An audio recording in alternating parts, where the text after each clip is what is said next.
जय जगन्नाथ। आज आसतु जानिबा महाभारतर अन्य एक प्रसंग। यही प्रसंगटी होछि महाभारतर वंश वर्णना अर्थात महाभारत भिन्न भूमिका ग्रहण करथिबा वंश संबंधरे। महाभारत जो माने विभिन्न प्रधान भूमिकार अवतीर्ण होइछन्ति सेमाने दुईटी वंशर जन्म, गोटे जदुवंश और अन्यटी कुरुवंश। अति पूर्व काल जजाति नामक जड़े राजा थिले।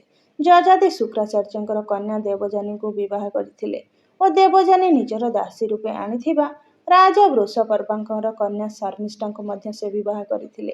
देवजानी औरसर जन्मित पुत्रर नाम थिला जदु, जहां नाम जदुवंश प्रसिद्ध।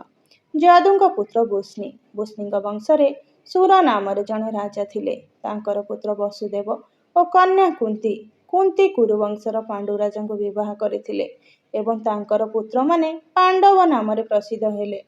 वसुदेवंकर दुईटी पुत्र और गोटे कन्या थिले, बलराम एवं कृष्ण। कन्या सुभद्रा पांडुपुत्र अर्जुन को विवाह करथिले और वीरपुत्र अभिमन्यु को जन्म देइथिले। शर्मिष्ठांकर पुत्र मानक मध्यरे पुरु प्रसिद्ध थिले और जजातिंक परे से राजा होइथिले। तांक वंशर राजा दुष्मंत ख्याति लाभ कले। से शकुंतला को विवाह करथिले। सेमानंक औरसरे भरतंक जन्म, जे कि आ समुद्र पृथ्वी जय करी एकांग चक्रवर्ती होइथिले।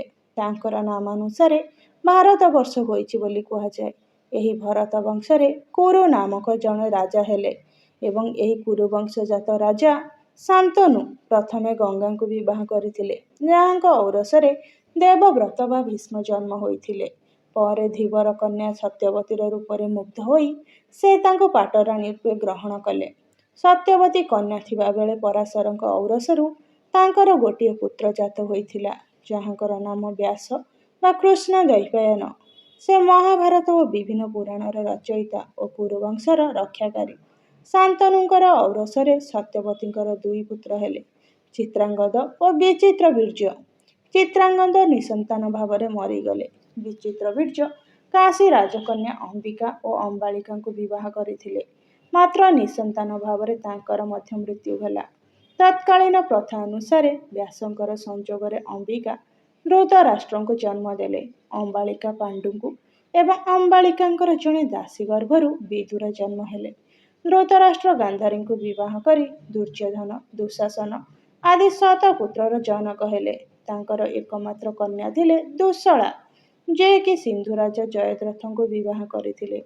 धृतराष्ट्र और तांकर दासींकर औरसरु अन्य एक पुत्र जात होइथिला, तांकर नाम जुजुश्चु। पांडुंकर दुई पत्नी कुंती और माद्री। कुंतीक 3 पुत्र युधिष्ठिर, भीमसेन, अर्जुन। माद्रींकर 2 पुत्र नकुल एवं सहदेव। अर्जुन स्वयंवरे द्रुपद राजकन्या द्रौपदी को जिणिथिले, मात्र कुंतींकर आदेश अनुसारे द्रौपदी पांडव 5 भाई को पति रूपे वर्ण करथिले। एहीपरि महाभारत रे एही वंश सबु मुख्य भूमिका ग्रहण करथिले।